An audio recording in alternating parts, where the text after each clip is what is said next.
Kisah seekor anak anjing yang malang. Ketika itu musim panas yang mencekam. Aku sedang bermotor di bawah sinar matahari pagi. Aku menuju ladang. Tiba-tiba aku mendengar sentakan suara lolongan anak anjing yang seolah sedang meminta pertolongan. Sontak aku terdiam dan mematikan motorku. Aku mulai fokus mencari di mana suara anjing yang menyedihkan itu. Di bawah semak-semak aku menemukan karung yang terikat dan dililit oleh durinya pohon bidara. Sekali lagi aku perhatikan lebih fokus. Hati pun bergumam. Jika anak anjing di dalam karung itu, lalu kenapa tidak bergerak? Lagian karung itu sudah dikerumunin oleh lalat. Aku hendak ingin melangkah pindah untuk mencari di tempat yang lain. Tiba-tiba anak anjing pun bersuara dan bergerak seolah mengulurkan tangannya padaku. Pada akhirnya aku berhasil menemukan si anak anjing yang malang itu. Rupanya dia terkurung di dalam karung yang sudah terikat rapat oleh orang yang membuangnya.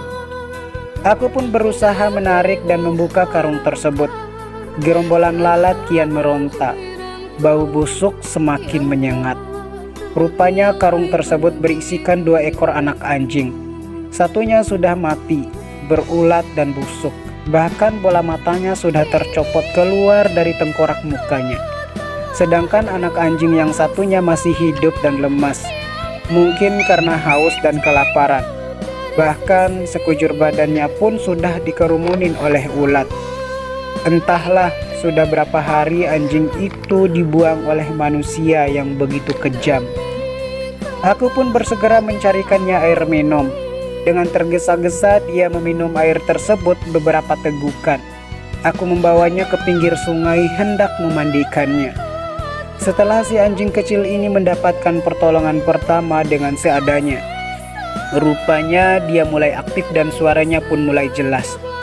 Aku menjemurnya. Nampaknya si anjing kecil ini menikmati hangatnya mentari pagi di kala itu. Hatiku bergumam penuh harapan.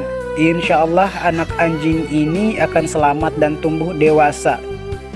Bahkan akan menjadi seekor induk yang kelak akan menjaga anak-anaknya dari kekejaman tangan-tangan manusia yang tidak bertanggung jawab.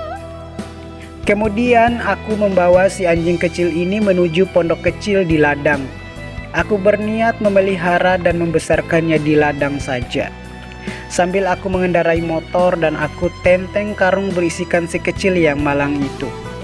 Bahkan aku sambil menghayal, kelak ketika dia tumbuh dewasa, dia akan dengan manja lari menyambut diriku. Dengan senang dia mengayunkan ekornya. Bahkan hayalanku semakin jauh. Sampai anak-anak si kecil ini juga kelak akan ikut lari bahagia bersama dengan dirinya. Tidak terasa sampailah aku ke pondok kecil yang di ladang itu. Aku pun menyimpan si kecil yang malang itu tepat di bawah pohon pepaya.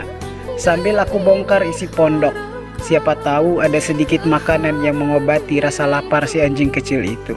Ternyata tidak ada sedikit pun makanan di pondok itu. Aku pun kembali membersihkannya. Ulat yang menempel di sekujur tubuhnya. Setelah itu aku pindahkan tepat di bawah atap pondok untuk berteduh. Aku pun membiarkannya untuk istirahat sejenak. Nampaknya dia menikmati peristirahatan tersebut. Aku sedikit legah dan ikut istirahat. Tak terasa waktu mendekati zuhur pun tiba. Aku kembali memberikannya air minum. Tapi aku melihatnya si kecil itu nampak tidur dengan pulas. Aku perhatikan lebih fokus lagi. Perutnya tak bergerak.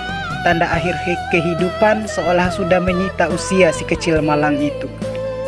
Aku pun sedikit mengganggu punggungnya untuk memastikan apakah dia masih hidup atau tidak. Rupanya dia bergerak dan kakinya seolah menyapaku. Aku pun sedikit lega. Tapi kenapa gerakannya begitu lemah tak berdaya? Aku pun memberinya beberapa tetes air minum. Namun tidak ada respon tegukan dari tenggorokannya. Aku pun biarkan saja dia dengan hati yang sedih dan terluka. Aku menyaksikan si kecil yang malang ini. Tiba-tiba mulutnya menganga sedikit terbuka. Aku pun perlahan meneteskan air minum tepat di lidahnya. Aku kira dia meminta air minum. Ternyata itulah detik-detik ketika waktu dan usia telah menyita hidupnya. Selamat jalan si anjing kecil yang malang. Setiap yang bernyawa pasti akan merasakan sakaratul maut.